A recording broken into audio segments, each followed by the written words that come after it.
We're back. And we're back. We're back with a new show, Shoot Your Shot. Welcome, Lindsay. Welcome to us. Oh, welcome, Tim. Cheers. It's so good to be back. Holy cow.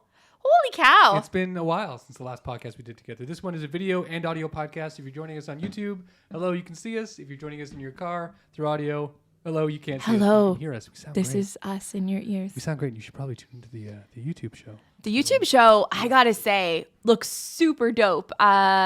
Immediately became less cool when I said dope, but we have put an unbelievable amount of effort into this seemingly effortless design. Truly. But we have this beautiful sign. Anyways, should we tell them what the new show's about? Let's talk about the format. Lindsay, what's the show about? So, welcome to Shoot Your Shot. I'm Lindsay Coulter. This is Timothy Musa, Hello. and we are two photographers in Ontario, Canada, up north, in the north.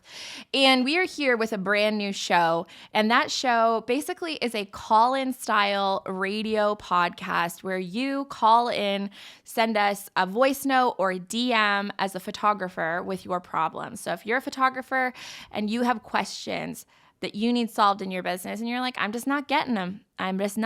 Or you maybe don't want to post in a forum. You don't have any other photographer friends. You have a very unique problem. Well, we are here to solve them, my friend. We'll be your friends. We'll help you with those problems. Love to chat with you. You know where the idea for this came from, Tim? No, I don't. Let me tell you. Please. So my mom and I used to spend a lot of time in the car growing up. Mm-hmm. And when we were driving, 'twas the 90s, not to age myself, but in the 90s, we didn't have Spotify for all you youths. We didn't have Spotify. We had the radio. And every night coming home from my dance lessons or whatever, my mom and I would listen to John Tesh Radio or some other call-in show where people would call in and Lovers and Other Strangers. Lovers and Other Strangers. What a weird thing for a child to be listening to. Like, I was a child. I was under the age of 10. Yeah. But A lot of Lionel Richie, a lot of Bonnie Raitt. A Oh, lot of, like, man. soulful 70s and 80s The music. part that's the most hurtful is that like it was 96.7 Chime FM was The station. the station Yeah. for our moms. Yes. And I remember being like, at what point will I be this old? And let me tell to have you, these problems. we are this old, you guys. We are. We're And you can call in with your relationship problems. That might be weird, but instead of calling in with your relationship problems, unless maybe you're a photography couple and you have questions about how to run a business as a couple, we could talk about that. That's cool. We're not a couple. We're not, by the way. This is Tim. He's my brother practically, but I am married to another photographer, and Tim You have experience that way.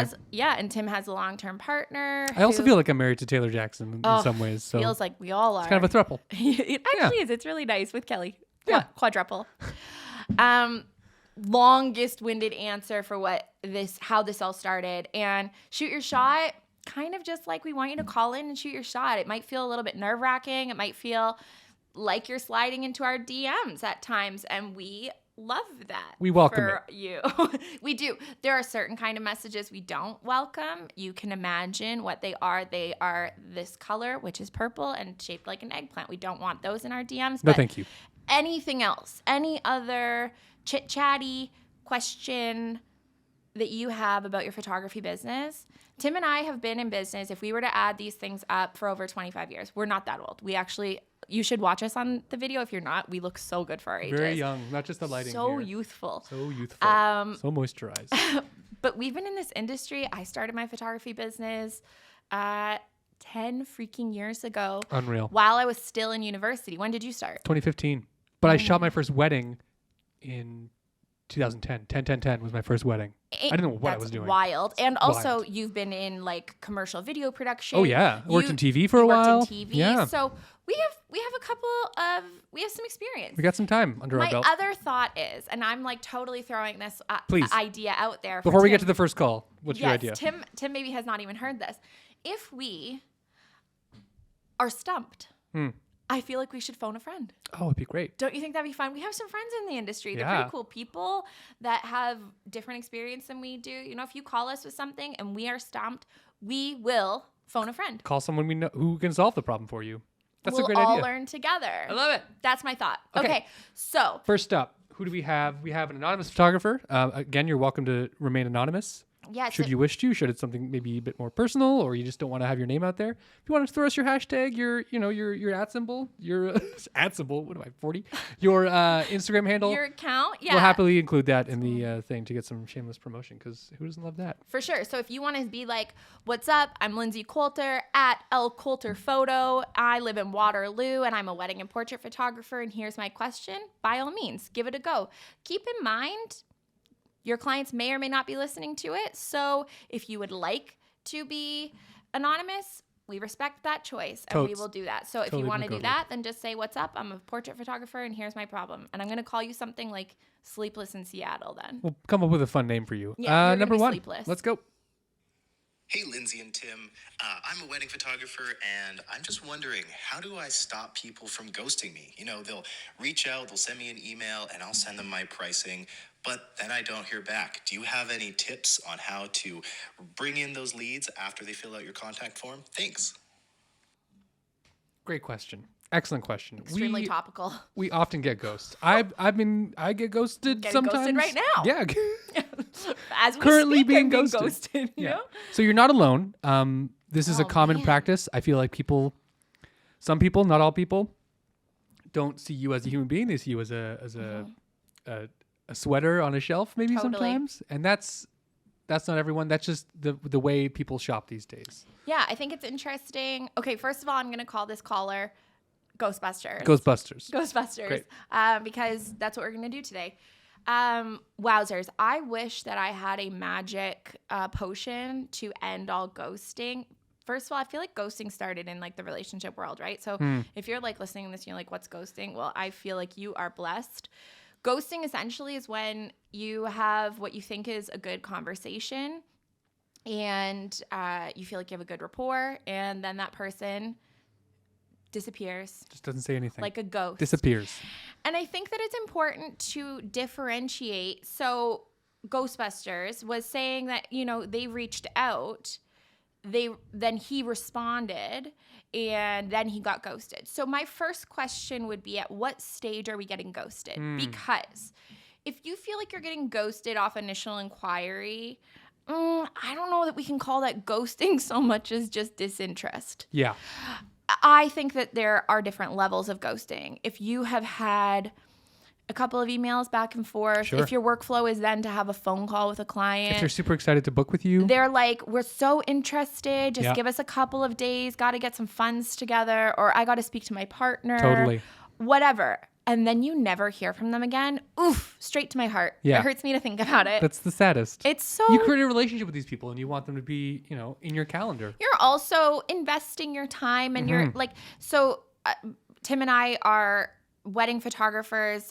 Would you say primarily? I don't even know. I think I'm like primarily a photographer. I specialize in both weddings and in Portraits, families, and branding sessions. So I'm thinking of the ghosting is more so, I think, is a really bad thing right now in the wedding industry. I think it's happening across the board for all wedding vendors. I don't know. I'm not going to be the person to like blame it on Gen Z, because we were once the ones that Gen whatever blamed it on millennials. You remember that? Sure. They were like, it's the millennials. Yeah. They're doing it.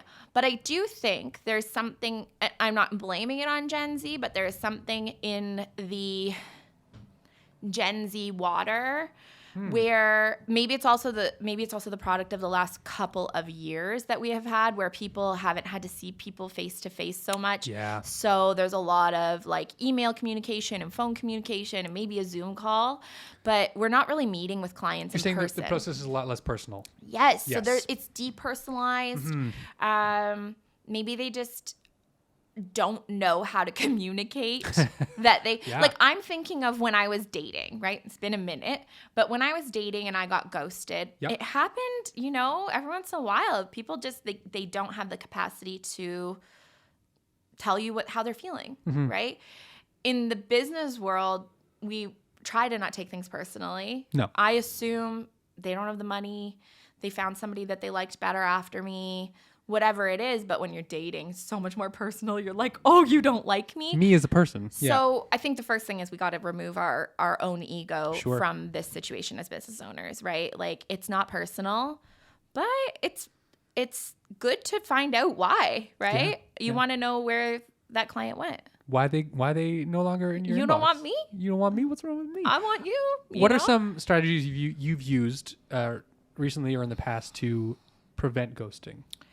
So this past year, It's like even just to find out why, you know what I mean? yes, Like, dig in. This past year, I started putting my pricing on my website. Mm-hmm. First time in 10 years that I have had my wedding photography pricing public.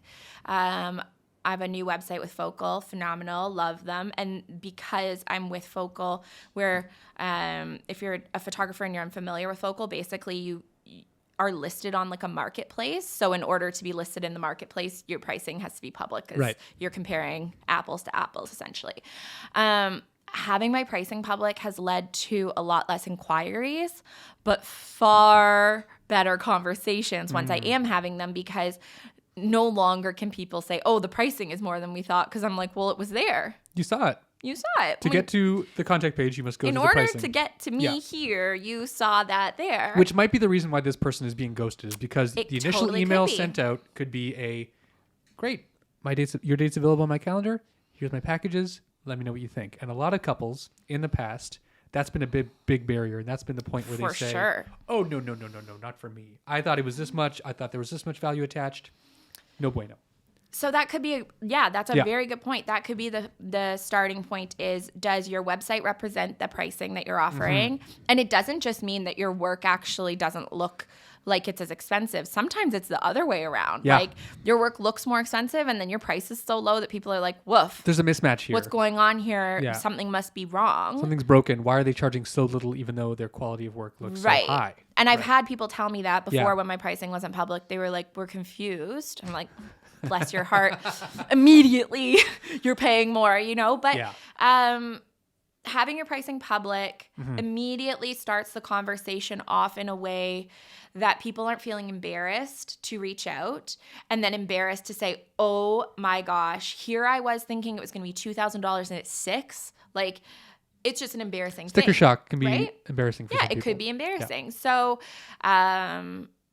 it could be that they found another photographer when they were all they were doing was price shopping at the beginning, and then they just narrowed it down from there. So let's say you get ghosted at we had a call, we're in love with each other, Yep. we're making a wedding photography or a portrait photography baby. And now all of a sudden I'm a single parent and I have the baby and they're gone. And the alimony's not coming in. No one is paying. No. That hurts. It hurts a bit. So what do we do? Well, first of all, I think there's a prevention and then there's a solution in the end. My I suggestion would be love to hear your thoughts. follow through. So I would respond to the non-response by saying, "Hey, hope you're well. I know how busy this time of year is, even though it's any time of year. It's always busy. That's a good excuse to start there. It's a busy time of year. It could be any day of the year." Literally any day of the year. Just following up, wanted to know if you're still interested. Because a lot of times people, they will ghost, but it's unintentional. Sometimes they just fall off, When would you send a follow-up? I would say- how's annoying? When do we go from like, oh, that's annoying to that's Philosophical just too question. late, like they're Yeah. already gone? No more than 2 weeks, I would wait. 1 Oh, week. see, I would not even wait. Really? I would wait 5 days. Okay. Yeah. 5B days. 5 business days. Okay. Well, also, Tim and I have the cheat code. So Oh. Tim and I have very recently discovered. So I always used to use a email tracking Yes. service called Boomerang. It was built into my email service. Yeah. I would have to turn it on every single email. Very recently, thank you to my husband Taylor, we discovered My husband, too. our husband Taylor, we discovered MailTrack, which maybe we should link it. Should we link it? Is Sounds that a great. thing we can do? We'll put it in the link. description and the YouTube thing. We'll of put the a video. little link in here. Basically what it does is it's turned on all of your emails. So you don't have to remember to turn it on for an inquiry. It's turned on for all of your emails. It's a really good indication of, it tells you how many times people have opened the email. It tells you when they open the email. Yep. It tells you if they open any links Yep. or PDFs that you include. So I include my pricing again, even though I know they've seen it, but I send along in my initial email, I say, hey, I think this sounds like the package that would be the best suited for you based on what you're looking for. Here's a link again to the packages. here's the pricing that I'm offering. It's still the same. Or if I'm offering a discount for some reason, then here's the discount involved, and looking forward to hearing back from you. If that person opens the email and then immediately never opens it again 5 days later, to be honest, I'm not going to respond. I will not follow up on that. There's closure, right? If I was a newer photographer, I might follow up on it still because A, you know that they got the email, and B, you're still trying to chase down a sale. So sweet. I'm not in a position where I'm going to be chasing down people that are uninterested in working with me. And also I know the price point that I'm in is not necessarily everybody's price point. If I see somebody open an email like 12 times, I know that they're in. I know that they can be convinced. Okay. And I know that there is some kind of objection happening in their mind, whether it's from themselves or from their partner. And all I have to do is get them on a call to have a chat with them because I know they are interested. What they might be doing is comparing me to everybody else they're inquiring with. Yes. And they keep coming back to me for some reason. And they're hesitant to book a call. Maybe it's a pricing objection. Maybe it's some kind of objection. But I feel like I could convince them. You could get, they're on the hook. They're on the hook. You just So gotta I reel think them a in bit. mail tracker is a really good option because sometimes you just don't know why they didn't get back. And Maybe another reason- they never even got this. That's They never even That's got my it. point. It's not just about being kind of a creepy sleuth, even though that's kind of fun and I you do want to love know. to be a sleuth. Love being a sleuth. Sometimes they will give you the incorrect email, whether it's off by a word or a letter, or it goes to their spam email. So if they're not opening the email at all, they're not getting that message. And Especially on initial inquiry, it might go Yes. to their spam, right? This is the first time you're emailing them back. yes. Especially if they don't email your email address directly, they send it to your contact form. Yes. Chances are super high that it's not your email's not reaching them. So a double backup to that, to having an email tracker, is also having them input their phone Number. A phone number, my guys. It's like people forgot phones existed. Yeah, you can call them or you can text So- them. Most of the time, it's a mobile number. We're not So having landlines. here's my thought on this. Okay. And I never used to ask for a phone number either. I actually have learned a lot from Focal, the website company. Yeah. This sounds like a pitch. They haven't sponsored us yet. I think No. that they should. They But should. we need 1 or 2 listeners first. Anyways, you guys will be it.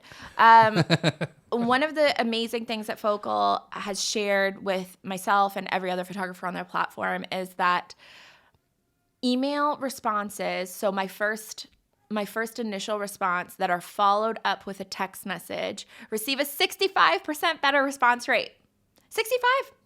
Wait, is it 85? No, I think it's 65. Let's go with 65. It's the more conservative number. If it's 85, then sweet. But 65% better response rate when you send up a follow-up text message. And all I do is I send them the email with like all of the information. And maybe it's overwhelming. Maybe that's why they're not responding back, whatever. I send them a quick text. And the text just says, "Hey, Ashley, it's Lindsay Coulter. I just want to let you know I sent you a quick email with some more information. Really looking forward to connecting about your wedding. Feel free to call me back at this number or send me an email back with a time you want to meet." Great. You immediately go for the meeting, right? You immediately go for the phone call or for the next step. If your next step is let me know when you want to get booked in for your shoot, you immediately go for the next step in the text message if it hasn't been abundantly clear in the email. Yeah. That's a great strategy. So we can all thank Focal for that tidbit. Another one that our friend Liam actually does is he sends a video follow-up, which like Yes. to me personally, I could never. I love Liam for it. I shouldn't say I could never. I should give it a go. Maybe It's a the strategy that strategy will works. be so basically what our friend Liam does is he gets an inquiry from a couple. He sends them the email back with all the same details we all do. And then he just pulls out his phone because he has their phone number. Yep. And he sends them, I think he Quick sends it video. by text message. It's I'm pretty much, sure. yeah, I think it's text message or email. I think Like it's whatever like contact a form you have. selfie video being like, "Hey guys, it's Liam. I was so excited when I saw your email. I love working at the Allura Mill, one of my favorite venues. Looking forward to connecting with you." Yeah. It's like they know you now, right? If they don't already feel that way, Or that now they that do. Whatever relationship they have with you, whether it's through social media, It just got whatever, leveled up a little. It leveled up a bit. They feel like they're in the inner circle of you, and they want to talk to you. They want Whereas to get that the next email meeting. still feels like a barrier. And I do Yes. think that there is, I think that goes across generations, truthfully. Yeah. But I think it's especially true in like a younger generation, which brides are now. Like if we look, brides generally speaking, and this is such an incredible generalization, but the majority of brides are between like, what do we say, 25 to 40. Sure. 25 to 37 or something like that. So in that like younger demographic, they're probably way more likely to get back to you quickly with a text. I just thought of that. It's also a psychological thing because you're emailing someone. You're emailing a photographer as a bride, as a groom. You're putting yourself out there a little bit. You know what I mean? You're like, hey, Oh my gosh, I it's have like a this little date. one date. I Yeah. have this one date. I would really love for you to be there. Are you available? To send them a video back is like a, hey, I'm also putting myself vulnerably Yes. into the world. Oh, true. Where you're leveling it up a bit more, where it's like, this is my face and what I How sound vulnerable like. can we all be? Can we all just put our feet in together into the same Then you're going to get more vulnerability pool? honest conversations For sure. from your clients. Your clients are going to say, listen, your pricing is a little bit out of our reach. What Yeah. can we do? You know, like maybe there's more of a conversation to be had there instead of like, this is the pricing, take it or leave it. Yeah. Right? We like, should we try this week? Are we there yet? I'm willing to give it a shot, maybe. on, Lindsay. Yeah, I'm willing to give it a shot. Give it a shot. Okay. We're going to report back. It feels like a little bit much, but I think breaking down the barrier, making your relationship feel more personable. If they ghost you, then who needs them, my guy? Like literally, who needs them? Sure. Do you know who Mark Groves is? No. He's a relationship expert. Has an amazing podcast. Mark Groves, something. Anyways. Sounds like you're number one fan. I am Mark's number one fan. He has a relationship podcast, and I listened to one of his podcasts on ghosting. Okay. As a married person, what a weird podcast to listen to. I hope it doesn't happen to me. It'd be really problematic. But I listened to this podcast where somebody called in and actually said, I keep getting ghosted by guys. And what is the deal? And his response was, it's a lack of emotional maturity that Okay. they do not know how to give you their honest feedback. Unfortunately, I don't see this as being a right fit. And it really is not very different in Yeah. our industry. It could be that they don't respect you enough, and that's not on us. No. It's not on us to force people to respect us. No. If you're like a messy person and you're clearly giving like the vibe that you don't need to be respected, that's weird already. But if you are putting yourself out there, you've got a great brand representation online, and you're really sharing who you are as a person, you make it easy for people to get to know you and like you. Some ways to do that, showing up on your Instagram. Yeah. I think this is so important. I tell Tim every day, where's your story today, Timmy? I think it's Tim's been in the industry for so long. People know who he is a little bit more, right? He has videos of himself online. He has really great representation on his website. But it's still something you need to keep up with, for It's sure. something you have to be consistent with, Yes. but it's also something that I notice a lot of newer photographers are pretty bad at, right? Like nobody knows you. And I don't mean that in a mean way. I think that's awesome that you get to invent who you are, right? But like if people don't know you, what would make them feel connected and care enough to not walk away from you? Exactly. Right? They don't know you. You're literally a website that you could be an AI chatbot for all they know. Likely. So personalize your emails is a Yes. really good one. Personalize yourself online. Follow up with your leads, and then put them out into the world and say bye. That's all you can do. That's all we got. That's all you can do. Should we recap? What are those notes again? Email tracker, very important. An email tracker is so important. Get the phone number. Get their phone number. Send them a follow-up of some sort via phone and email. Consider putting your pricing publicly on your website. Give it a go. They're going to find out anyway, right? Might as well solve Save your a step. Save yourself the awkward, it's too much for me. Personalize yourself online. Really Yeah. make sure that people know who you are before they even reach out. Hope that helped. We hope that helped, Ghostbuster. Ghostbusters. I hope that helped, Ghostbuster, because damn, it is not a nice feeling. I'm dealing with it. Tim and I have been dealing with it so much more this year than we've ever seen before. So just know, A, you're not alone. B, maybe it's not us. Maybe it is us. No, we're not out of touch. It's Us? not. It's not us. It's them. Is it us? Am I the It's problem? always you. It's always you. There's always something you could be doing. But You know what? I love a challenge. This year has been one of my most challenging years in business, and that's coming off the heels of 2020, 2021, and 2022. True. And the first couple of months of this year have tested me. Tested my patience. yeah, Tested my loyalty. Sorry, it sounded like a rap song. No, it's really tested me because I have been at this for 10 years. And I think that people are afraid of this current economic status. system that we're in.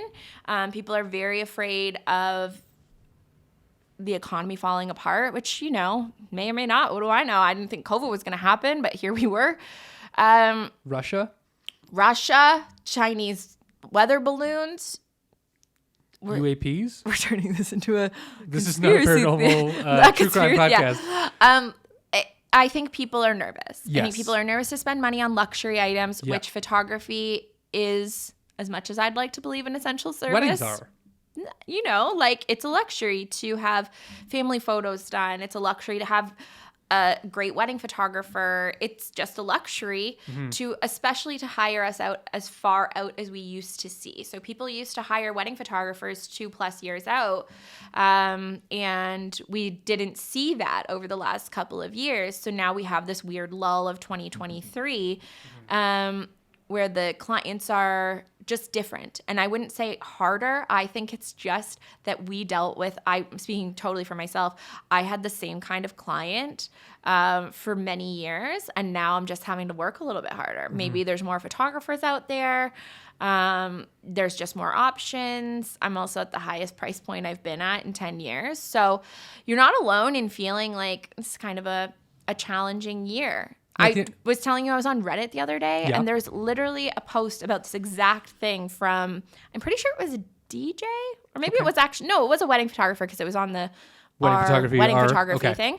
But there were thousands of comments of people saying the exact same thing that Really? our Ghostbuster friend said. Okay. Just, I'm sending things out. People seem like they're going to bite, and then they just don't. Yeah. And I think people are holding their dineros a little closer to their chest right now. And they still want to feel like they're planning, right? Especially if we're talking weddings, they still want to feel like they're doing the wedding planning thing. I think they're just nervous. So Hang I in love there. a challenge though. Hang in there, Doesn't it Katie. just inspire you to be like, what can I do different? Yeah. You're like, I'm going to throw some things at the wall, See what sticks. see what sticks, because it's fun to not have the same business every year. It's kind of boring when you're like, I just did this and it was successful, and then I did it for the next 30 years. Then I went to bed. You know, and that I think is the biggest difference between photographers who burn out and photographers with longevity, right? Those of us who are like, well, this year is different. What can I do differently with it then? Yeah. Do I give up and say, I'm throwing in the towel? Or do I say, let's find out what I can do? And I think the answer is always, let's find out what I can do personally. Agreed. Speed agree. Speed agree. Oh, yeah, we forgot to pick a second question. Hit it. Oh, my gosh. It's your turn now. Okay. I'm going to pick one. As always, you can send us your DMs, your voice notes to our Instagram, the Shoot the Shot podcast on Instagram. And yeah, just slide into the old DMs there. We'll answer your questions to the best of our ability. If we can't find the answer between the two of us, we'll phone a friend. We'll find someone who's been doing it just as long as us. Get their input. That we will. Yeah. Absolutely. Oh, yeah, this is a good one. Okay. Okay. This question coming to us from Kate Kate. at Captured by Kate. We love it. We love Kate. Hi, Lindsay and Tim. I spend so much time on administrative tasks like emails, client communication, etc. What are your tips to help streamline your admin tasks? Well, dang. Don't we all feel it? Kate, we know Kate. She's a local photographer, local gal who went full time with her business like within the last, I think, year or two. Okay. Couple of years. Great. Hopefully I'm not misquoting that. I'm pretty sure. She has been a photographer for quite some time, but Okay. I think a full-time photographer for the last couple of years. I actually shot her wedding. Oh, great. Oh, Biased. that's fun. Where was that? Tobermory on a boat. Oh, the boat one. The That was a boat good one. elopement. Yeah, it was a real good jumped one. in the water. That was good. Yeah, honestly, you want to see some banger elopement photos. Yeah. Shoot a photographer's wedding because they just Yes, know. they You know, know the she's like, you angles. want to see this cute white bathing suit? Yes, I do. Of course I do. Of course I. Yeah. I don't not want that. They You know. want to jump in the freezing cold water in Ontario? By all means. Let's get some photos. So, hi, Kate. Thanks for sending in your question. Thank you, Kate. Wow. Can I just say that this is such a common problem for photographers? Don't you think? Yes. Administration problems. Such a bummer to be like, I'm a talented photographer. I'm out on my own. I'm going to create this amazing business. And then you realize 80% of your time you're spent, 80 if you're lucky, is spent in front of your computer. Woof, you know, big time woof. Yeah. So let's talk about what's an administrative task. Emails. Mm-hmm. Like, are we lumping editing into administrative? Because personally, I would. Yeah. Are we just going to call it? I would say everything that's not, I mean, Kate, you can correct us later if you want to. Yeah. But I would say it's everything that's not related to being out there taking photos of people or things. Yeah. 'Kay. Like maybe we'll call it like the working in your business, in your business versus on your business. Yes. Yes. So, Yeah. right? Basically, instead of being able to dream big, create cool things, doing those stuff you wish you were doing, you're doing the stuff that has to happen. Yeah. So, it's not fun, but there have been It some can be fun. incredible tools that have come out in the last couple of years to help us with this. I think it can be fun. Administrative? Yeah. Oh, yeah. No, it can, for sure. As long as you're not feel like you're behind the 8 ball the entire time. There's moments there is where you nothing can just worse be than that. Yeah, you can just feel like the weight of the world is against you. Your inbox is just Yes. Yeah. imploding. You look for your oldest email in your inbox. Not this couldn't be me, but you look at the oldest email in your inbox and it's like 2 weeks old and you're like, oh shit. Yeah. What kind of weird excuse do I have for why that could have happened? And it's hard. And you know what? I was just talking about this with one of our good friends, Nova Marquina, this morning. Creator of the sign. Creator of this sign, Neon Lights Canada. And we were talking about one of the tools that I'm going to tell you about in a second and how it has completely changed my relationship with my workflow, my after shoot workflow. Okay. I used to, I would say, spend at least a 1-to-1 ratio shooting versus post-production, at least, right? So if I had a 1 hour shoot, I would edit for 1 hour minimum. If I had an 8-hour wedding, I would edit for 8 hours. And that, you know, also we have to include culling into it. The actual exporting time is not included in that. The time uploading. it takes to upload. Yeah. Then the time to craft an email to send the gallery off to your 3 clients. to 1. Like it's 3 to 1 by the end of it, Yeah. right? So the actual in the time, it's 1 to 1. Then we're talking 3 to 1 by the time we get out of it. We're talking like 30 hours for a wedding. So what happens when you're so freaking busy?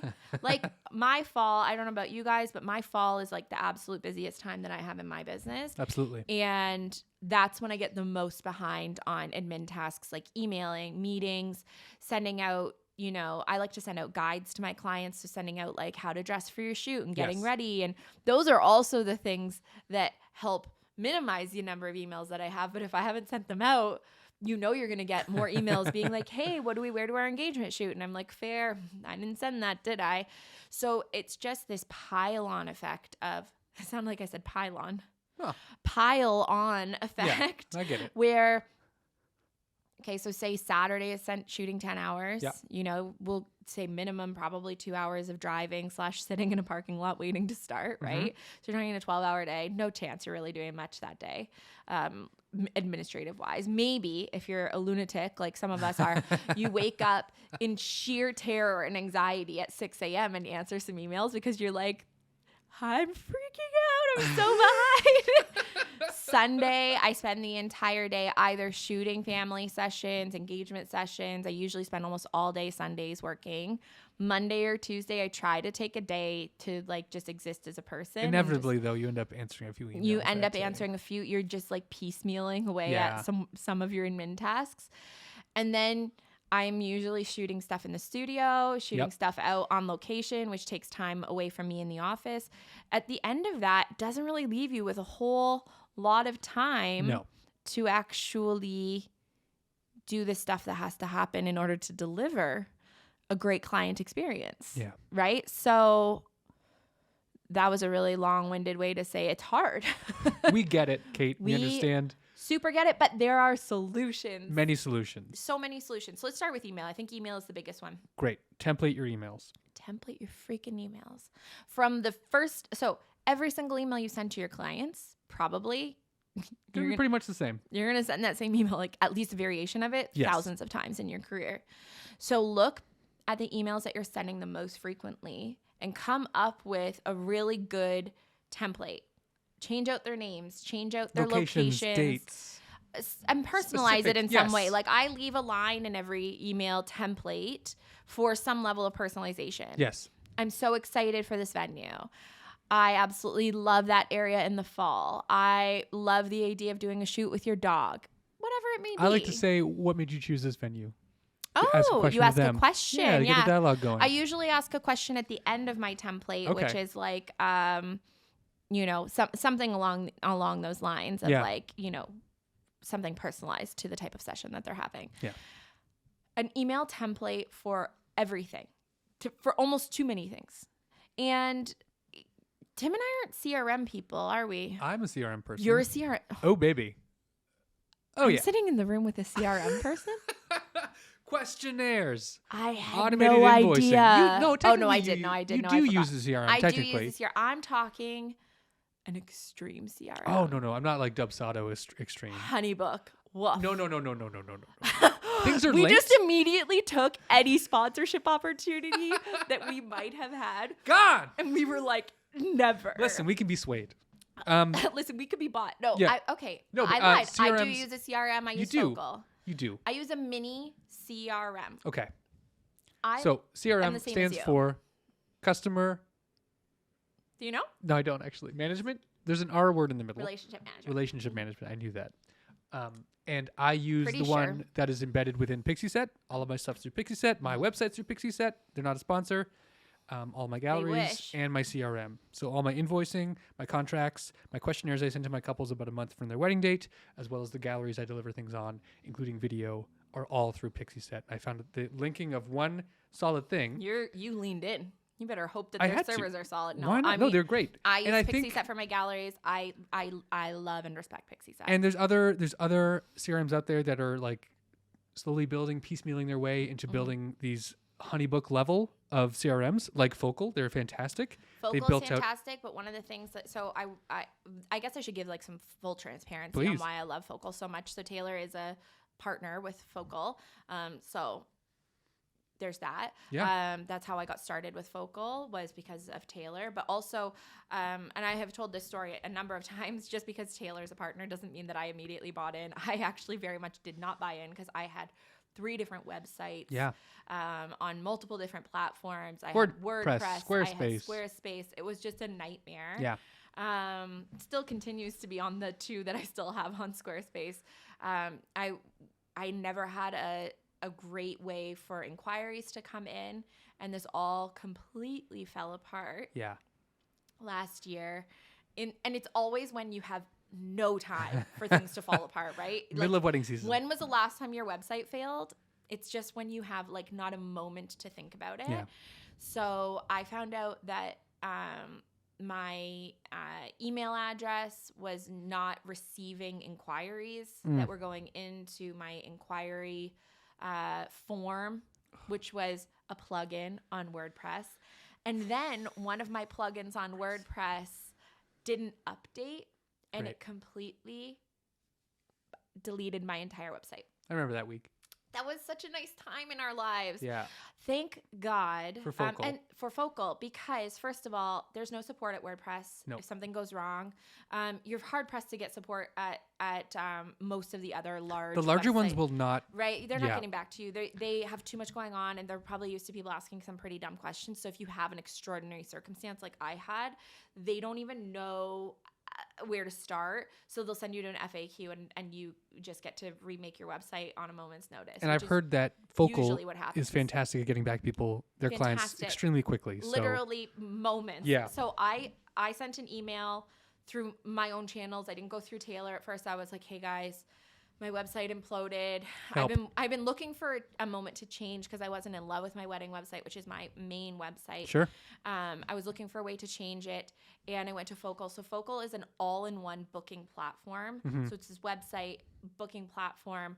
So it has a gallery and a portfolio system, booking and galleries now, which is so sick. What else are they doing? Other things too, like questionnaires? Are they working on that? Like what's in the background? What's coming up? Forms. Yeah, I'm sure that seems like a thing that might already exist. If it doesn't exist, it's probably in the pipeline, like a form type thing where people can fill out questionnaires. But the biggest thing for me was that the reason why I never went to a CRM was because it just felt so overwhelming. And the number of stories I've heard of people automating their emails and their emails sending out to people randomly. So that's when I think that you've maybe girl bossed a little too close to the sun, is when you have automated everything in your life and then it does not go well.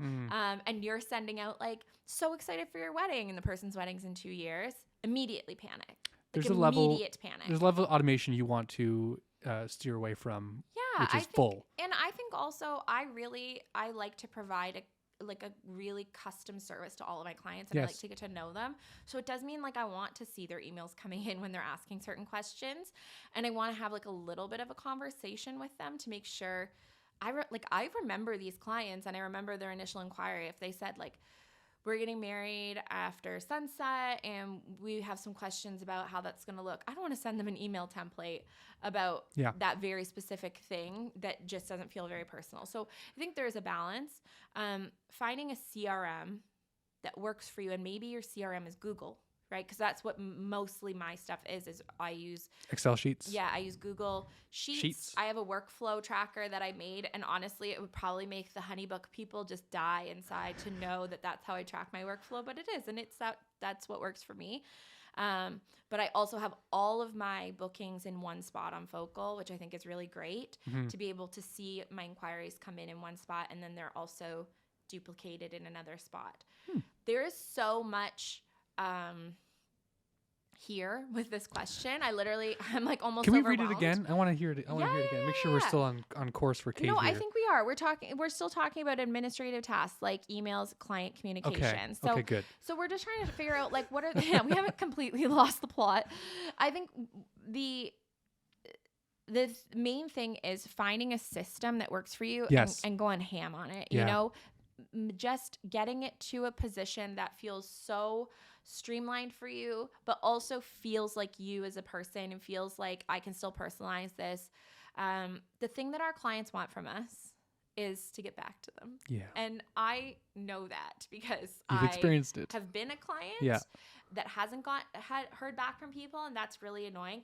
So I would personally suggest making your communications shorter and maybe a little bit less personal than you want them to be, but done. Done is almost always better than perfect. True. So just get it done and get it out there.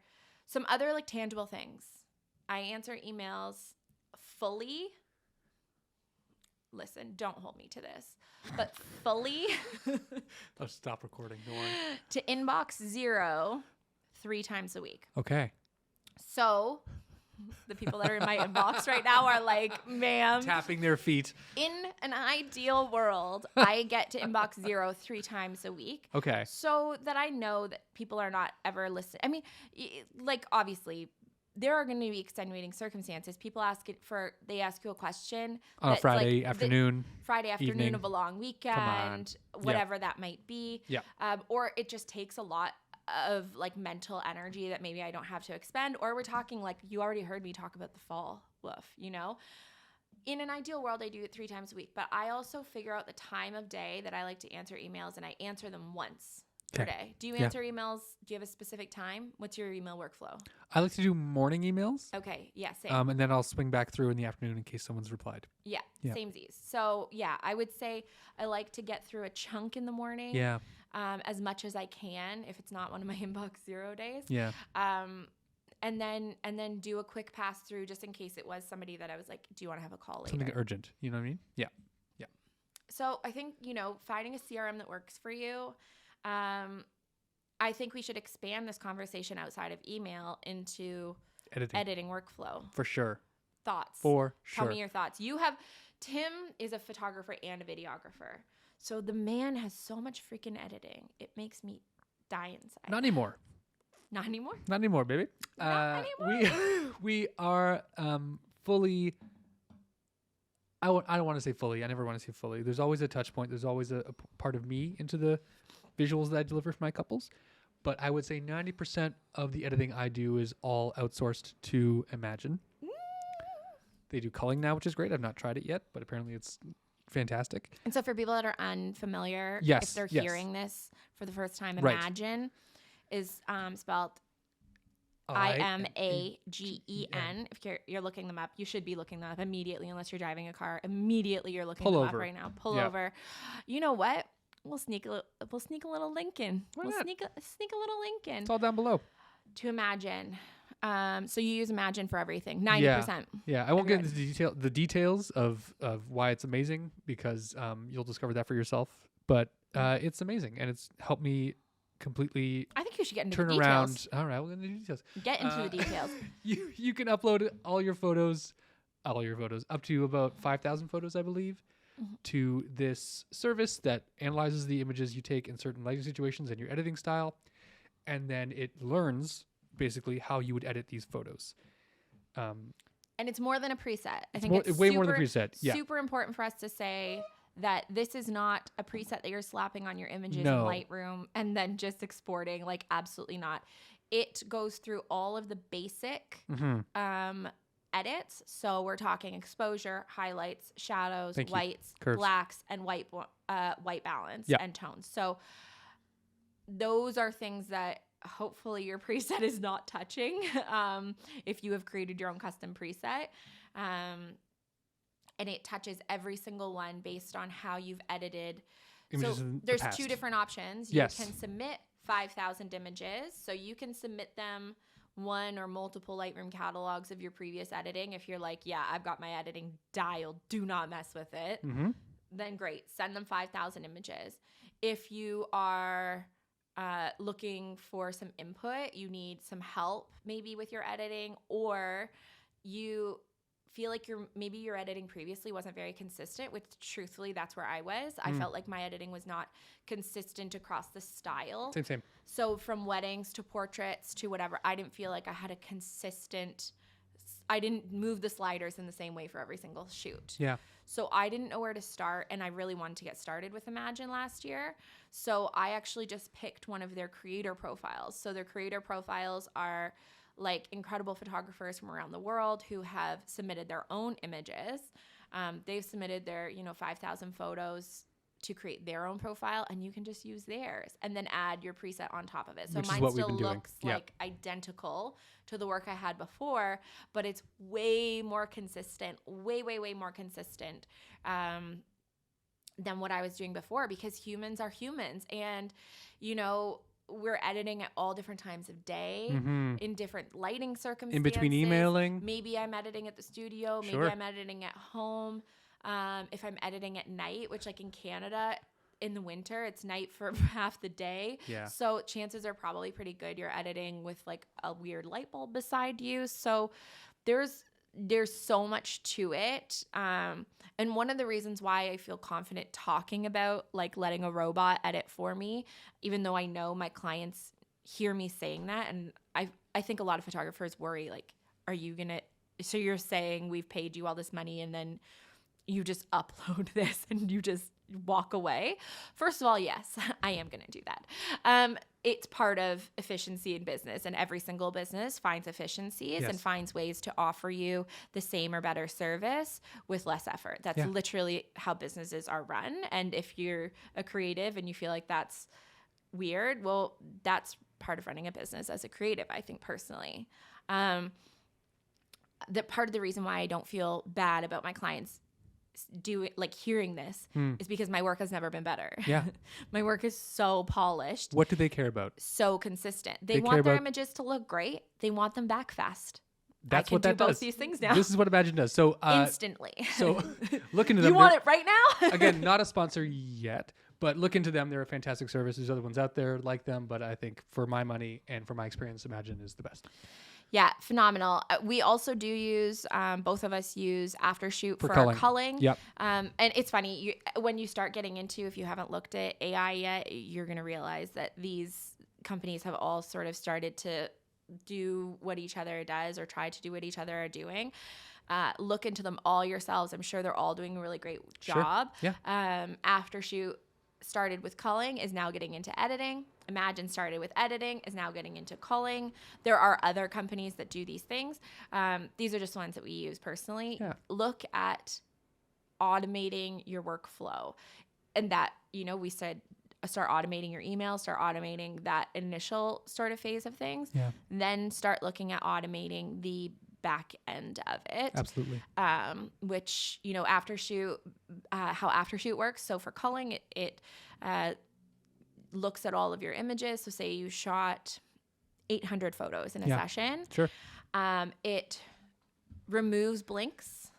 So it removes closed eyes, and it actually has been tweaked well enough to determine what is an intentional closed eye, which is amazing for boudoir photographers, First engagement kiss. session, Yeah. right? Like people that are, we're shooting things that I'm hoping their eyes are closed in this Yeah. moment. It would be weird if they're like first kiss, Which eyes is open. fantastic for family formals. I used to spend probably the majority of my time on family formals. When you have a Scrolling line, through 40 people. you have a line of 10 people and one all looking at the camera. They're going to blink at different times. I say even when I'm taking photos, I'm taking a lot because people blink, and I do. And because of that, I have to sift through, I did in the past, 30 images to find one where everyone's eyes are open. Or if they're not, I have to go through and replace someone's eyeballs from a previous still of the same set of images. So Aftershoot right now, and Imagine we'll get there, is incredible at detecting all the eyes open. That's the image you want. Done. Move on. So that has saved me hours, countless hours. It's that incredible. alone is worth it. Like truly, just for Yeah. the eyes closed thing Ugh. is amazing. Then what it does, and it also takes into account your own parameters. Yes. So I like to cull out as much as humanly possible. I don't like to deliver too many images. I think it really, Only the best of the best. yeah, I think it lowers the quality of the really great ones Yeah. when you're delivering like 5 images that look like each other. So it duplicates, it creates a duplicate group. Yes. So a duplicate group is like, like you said, you got 10 family formals. It's going to remove the 3 where uncles are blinking. Well, then we've got all these. It knows, and it's almost always exactly right which one is the best one. Which one is the best one based off of, I don't know how they got this data. I'm not a dataologist. I don't get it. They analyzed hundreds of thousands, if not millions of images, I Yeah. presume. And it learns from you. Like it learns from your own feedback. So if you're consistently removing more, then it starts removing more. So it'll take your 800 down to maybe 150, depending on how many duplicates you shot of the same pose and setting and scene. It's just a way better starting point for you to then do a cull through that. Like, I'm not saying you should just then immediately send it from Aftershoot into Imagine. No, Woof. no. Don't do that. Like, you still have to touch things. Yes. We haven't completely automated ourselves out of this. Yeah. But you're going to then cull down from that, send it to Imagine. And then from Imagine, you're going to process it through whatever your own editing style or one of the creator profiles. Then you're going to pull it back into Lightroom, and it does it all automatically. It's really, really simple. Like, it's Really well connected. shockingly simple, Yeah, actually, very right? well Like, I connected. feel like we've seen some janky things over the years. Yes. And I think that those janky things have really, I've never seen anything janky from Imagine. I started a little bit later as an adopter. It's always been like beyond seamless. You pull it into Lightroom, and literally, I know Sam Hurd says this a lot, but the most frequent edit that I do is hitting the next button. That's Yeah. the most frequent function that I then do in Lightroom is hitting next, next, next. So I'm eyes on it. It's what I think is so phenomenal is it allows you time to then go in and do more deep editing that I did Yes. not have time for. Yes. Oh my God, when we were talking a 3-to-1 editing ratio, you think I had time to remove flyaways in every photo and remove blemishes from every photo? No, I was doing it on obviously the best ones. Like, Yeah. I think there's some responsibility there to like really polish an image. But if we're talking shooting, thousands of images and delivering 1,000+ images in a wedding, I do not have time for that. But now No more stop signs. there will be no stuff. They'll never exist. Traffic will never an exit cease. sign. Get out. She gone.